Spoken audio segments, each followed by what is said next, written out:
Hey guys, Dahmer's Cool Stuff here, and I've got another MTG deck tech in the My Life with Zada series.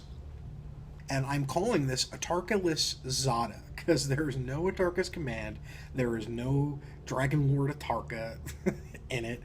It's just basically an Atarka shell with the same concept. Went to my FNM in the first FNM of the year, and people knew I was just playing Zada.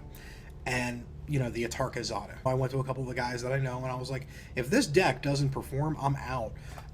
I'm not doing it. I'm breaking this deck down, and I'm making something else. In the last FNMs, and I only got to do one in December, hence why it's been so long since I've done one, it was pretty bad, and the deck was failing. So I took a serious look before FNM at the deck, saw what should I do, what changes can I make, and I made a few changes with room for improvement, especially if I can get more fetch lands.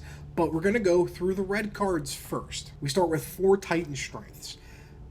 Great 1-drop, and basically, if I have the dream scenario of a Zurgo or a Swiftspear in turn 1, swinging for 5 damage in turn 2.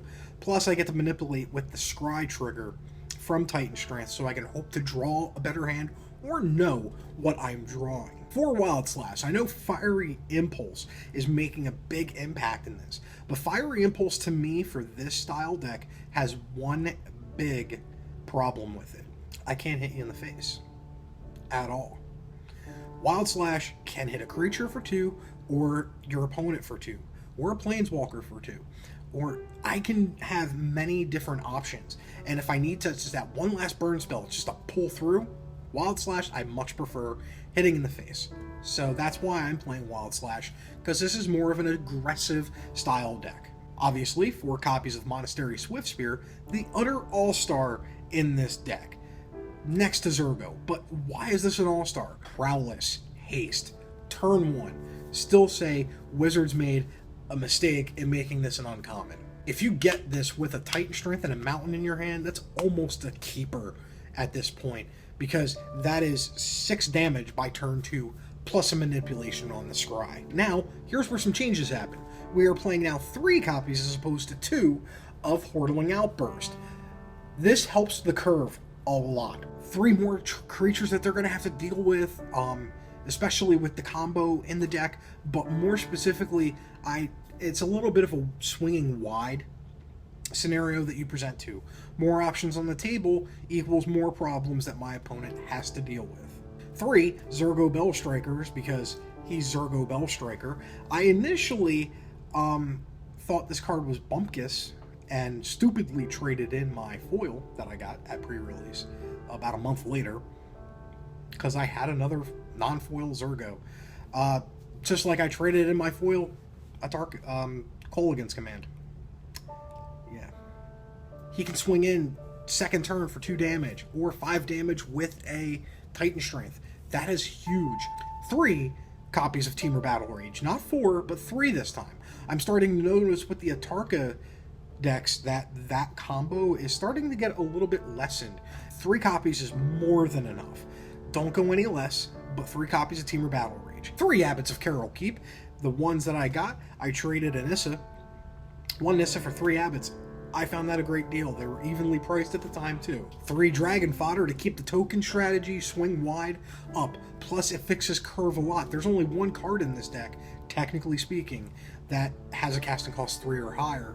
That would be Zada and Become Immense, but we never pay full price for Become Immense. 2 Sure Strikes. +3/+0 till end of turn, plus target creature gets first strike. If I just hit this on, like, a Swiftspear with the Temur Battle Rage, Swiftspear, that's 2 Prowess triggers on the Swiftspear. So now it's 3/2. And then add another 3 on top of it, so he's 6/2. Then the Temur Battle Rage kicks in, making him attacking for 12 trample. We're playing 2 Makindi Sliderunners, because there's in the deck, I have this backup plan Z plan for landfall. 1 fetch land can make Makindi a 4/3 trample creature. Live in a Dream, turn 2 Makindi Sliderunner, turn 3 one of my fetches, boom, +1 trigger. Get rid of that, put another land in, boom, +1 trigger, sure strike, he's 6/3. And finally, the namesake, we've dropped her down to 2, Zada the Hedron Grinder. Basically, when she comes out, she's a lightning rod. That's a spot removal that somebody's going to have to use to get rid of her, because you don't want her living past the turn she gets out on. That Ruinous Path, or that Wild Slash, or that Fiery Impulse, or that Exquisite Firecraft, that is going to Zada, and not one of my prowess creatures, or to my face. Now we're going into the green, which we've made some significant cuts on. 3 become immenses now. Why 3 become immenses? Because that combo is starting to lean away a little bit. Become immense, yes, it's +6/+6 delve, and we've got a lot of fetch lands to fuel the delve. It's not as important anymore, especially with sure strikes. 2 Snapping Gnarlids to complement the Makindi Sliderunners for the landfall triggers. If it's a fetch land, he's 4/4 swing and sure strike. 7 Temur Battle Rage, 14. You see why the Become Immense isn't as valuable in the deck anymore as much? 1 Titanic Growth. This one is a bit odd. 1 colorless, 1 green, instant. Target creature gets +4/+4 till end of turn. Land. The land has not changed at all. We're still playing 8 mountains because we're playing a red deck. We're playing 2 forests because we need a little bit extra forest just in case. 3 Cinder Glades because dual lands will always be good. 4 Bloodstained Mires because that'll fetch our Cinder Glades and our mountains. We're playing 2 Windswept Heaths because that can get us forests or Cinder Glades. And I only have 1 Wooded Foothills because that's all I have right now. I would really like to get 2 or 3 more Wooded Foothills. And finally, 1 Evolving Wilds. Sideboard has been radically different now. 2 Arc Lightnings. That's going to get rid of 3 Thopter tokens. Or that's going to get rid of a Mantis Rider. Or if they have a bunch of 1/1s, that's going to get rid of a bunch of tokens as well. We got 2 Smash to Smithereens. Why do we have 2 Smash to Smithereens here? Because I want to get rid of that monstrosity known as Hangerback Walker. And if I get rid of Hangerback Walker, yeah, you got tokens, but I still also hit you with 3 to the face.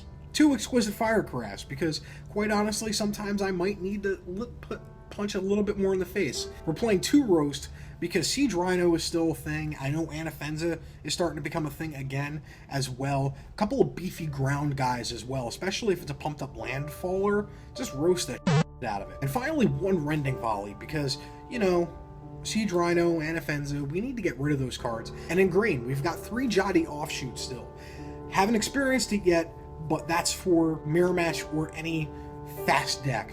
Anytime a fetch comes into play with a Jaddi, that's 2 life on that turn. 2 Aerial Volleys, because Hangerback Thopter tokens suck. Along those lines as well, Mantis Rider still sucks. I haven't experienced it lately, but any flying creature sucks, especially Mantis Rider. I'd rather get it out as fast as I can. And 1 copy of Windstorm, because all I gotta do is just pump 2 mana into it, and all Thopter tokens die. Or, you know, if I need it, if they've got a field of cards, if they have Thunderbreak Regents, if they have Butchers of the Horde, I can pump, and it's late game, I can pump 5 mana into it total and get rid of those guys. So tell me what you think in the comments down below. Tell me if you think this deck kind of sucks. Tell me if you've been playing this deck and you've been thoroughly enjoying it.